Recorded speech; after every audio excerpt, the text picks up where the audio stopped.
When I look at what is happening with AI today, I do not start by asking whether the technology is powerful or revolutionary. I start by asking what kind of economic machine is being built around it and whether that machine is stable. History shows that every time people believe a new technology has rewritten the rules of finance, the same patterns quietly return underneath. In 2008, debt was repackaged, labeled safe, and pushed through the system until the machine broke. Today, massive AI data centers are being built across America, funded mostly by borrowed money based on the assumption that demand will grow forever. The question that matters is simple. If that assumption is wrong, how does this machine unwind? To understand this situation, you have to first understand a simple principle that repeats across every major financial cycle. Leverage always amplifies outcomes, both good and bad. An AI data center by itself is just a building filled with servers, electricity, and cooling systems, but the economic machine around it is driven by debt. A typical project does not start with profits, it starts with borrowing. Imagine a $100 million data center. The owner puts in only a small portion of their own capital and borrows the rest from banks, private credit funds, and sometimes even from the same technology companies that will later rent. The space, before a single server is turned on, the system already carries the obligation to service that debt. This structure works only if future cash flows arrive on time and at the expected scale. If they do, the machine runs smoothly and everyone gets paid. If they do not, stress builds immediately. The reason lenders are willing to provide this capital is not because the building itself is special, but because they are making a bet on demand. The assumption is that artificial intelligence usage will expand so quickly that companies like Microsoft, Google, and Amazon will compete for data center capacity for years, locking themselves into long-term leases that generate predictable rent. If that happens, the debt looks safe. This is how the machine justifies itself. If demand grows faster than supply, then rents rise and leverage becomes your friend. This logic is not new. It is exactly how commercial real estate cycles have always worked. What makes this moment different is the speed and scale. Data centers are being built everywhere at the same time based on the same assumption. When many participants pull the same lever simultaneously, the system becomes fragile. Another important detail is that most of this debt exists before revenue does. Unlike buying an existing company that already produces cash, these projects depend on forecasts. Forecasts are not facts, they are beliefs about the future.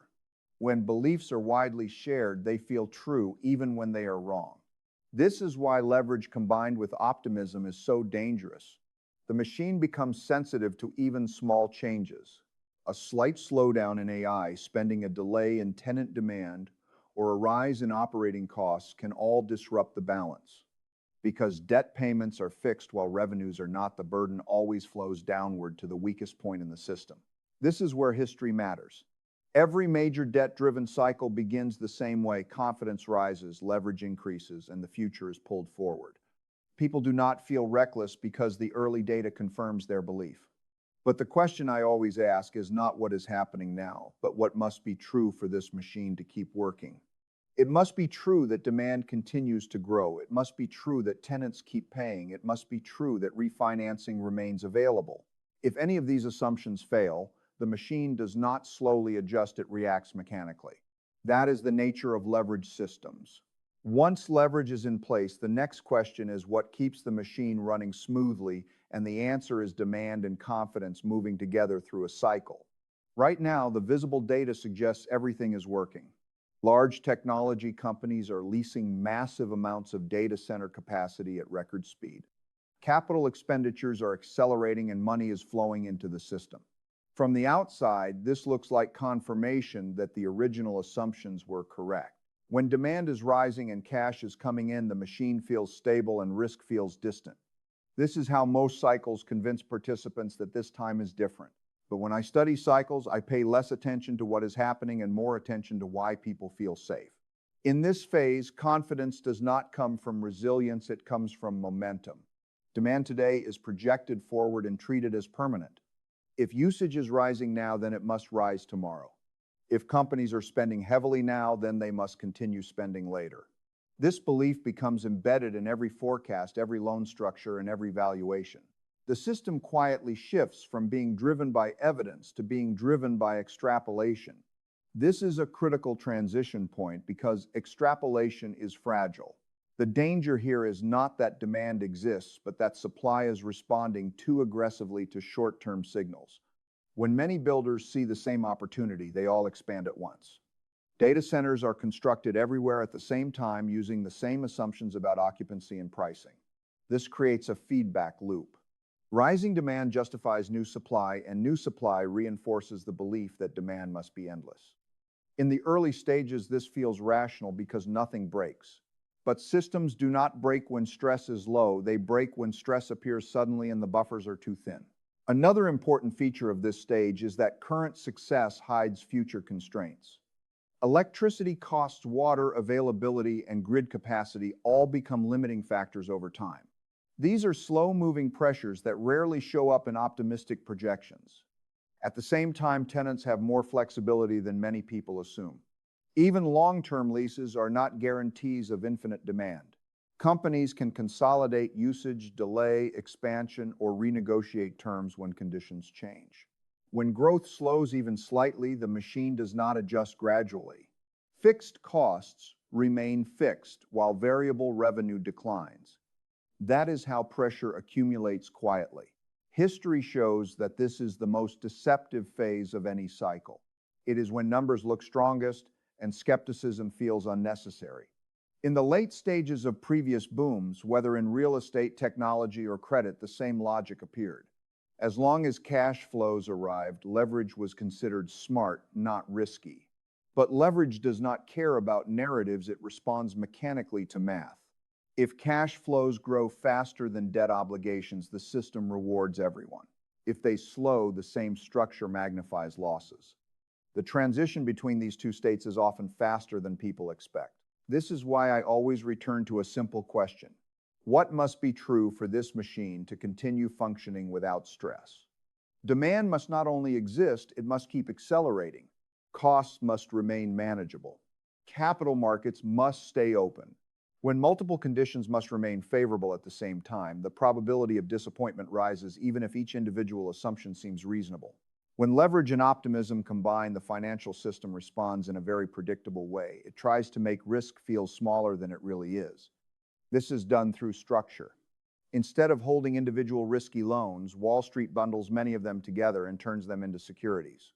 Loans tied to different AI data center projects are pooled into one package and then divided into layers based on who gets paid first. The top layers are labeled safer because they receive cash flows before the lower layers. This process creates the appearance that risk has been reduced when in reality it has only been rearranged. The underlying machine has not changed. It still depends on the same tenants paying the same rents under the same assumptions. History teaches that this is a critical moment in any cycle.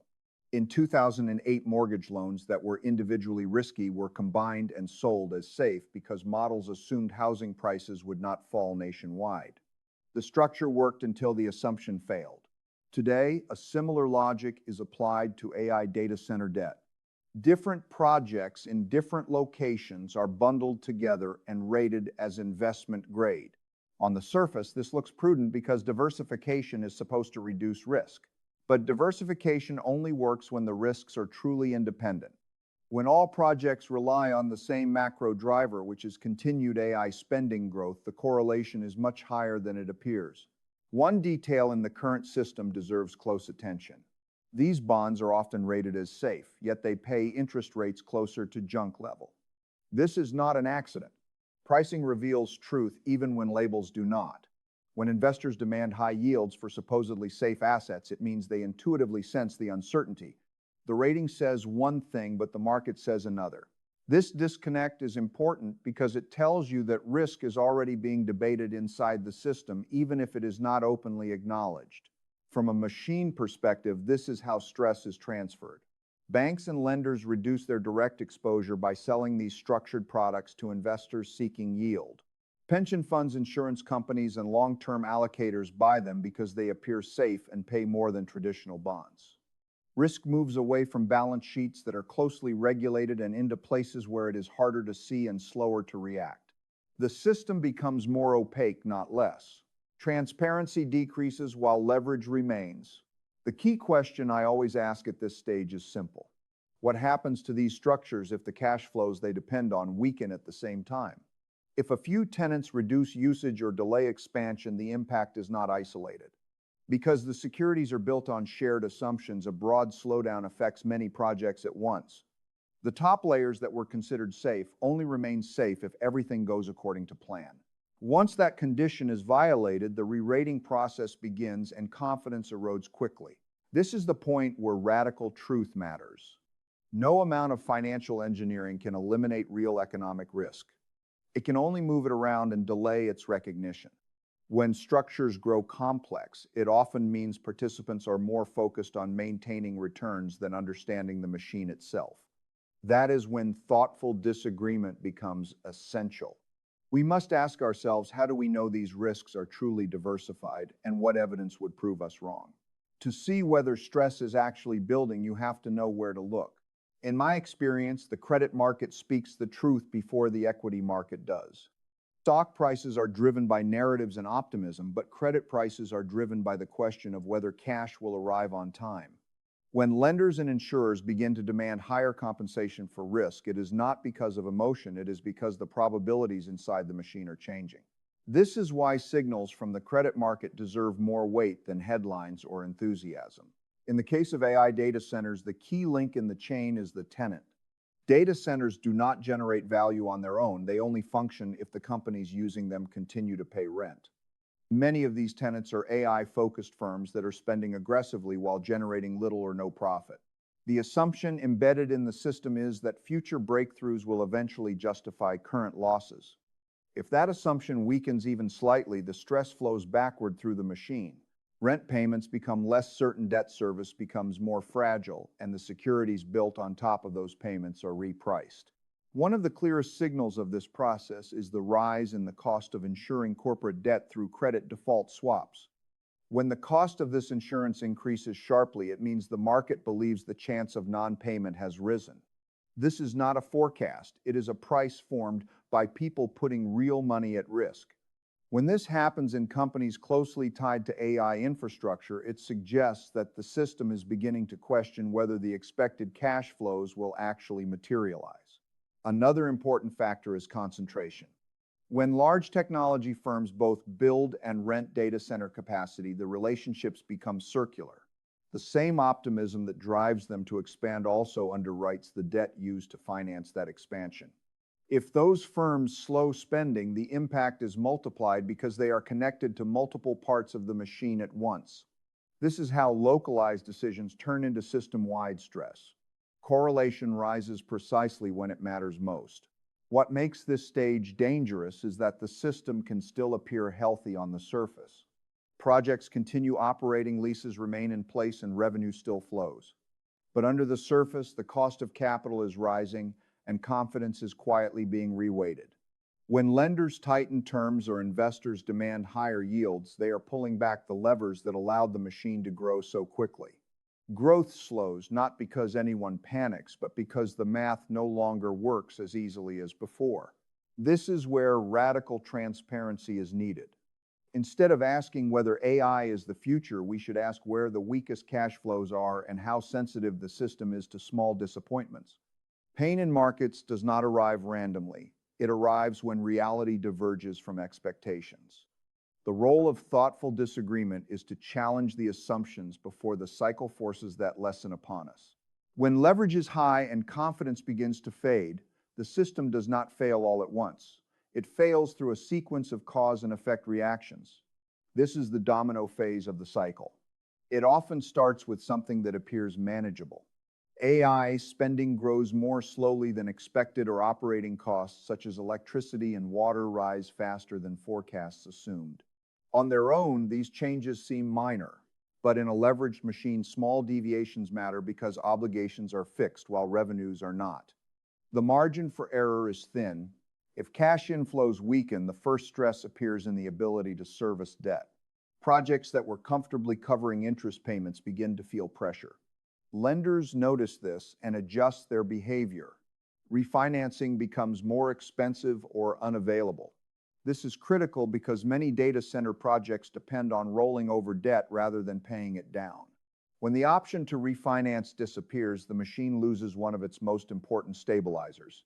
At this point, rating agencies are forced to respond. Securities that were once labeled as safe are downgraded because the assumptions behind their ratings no longer hold. This change is mechanical, not emotional. Downgrades trigger rules inside many investment portfolios that force selling. Funds that are only allowed to hold investment-grade assets must exit their positions. This selling pushes prices down further and increases yields, which raises borrowing costs across the system. The feedback loop accelerates. Construction projects are often the next casualty. Developers that plan to complete or expand facilities find that financing has dried up. Partially built data centers are paused or canceled. Unlike residential real estate, these assets cannot be easily repurposed. They are designed for a specific function and location. When demand falls short, there is no alternative buyer waiting to step in. Value destruction becomes real rather than theoretical. What makes this phase particularly painful is that it unfolds even if AI remains a useful and transformative technology. The economic cycle does not care about long-term potential. It cares about near-term cash flows. History offers many examples of this pattern. During the dot-com era, enormous investments were made in fiber optic networks that sat unused for years. The infrastructure eventually became essential, but the investors who used excessive leverage did not survive to benefit from it. This is where the principle of pain and reflection becomes unavoidable. Pain forces the system to adjust. Overbuilt capacity is written down, weak projects are eliminated, and capital is reallocated. The machine evolves, but only after losses reveal which assumptions were wrong. Progress comes later, but it is financed by the mistakes of the prior phase.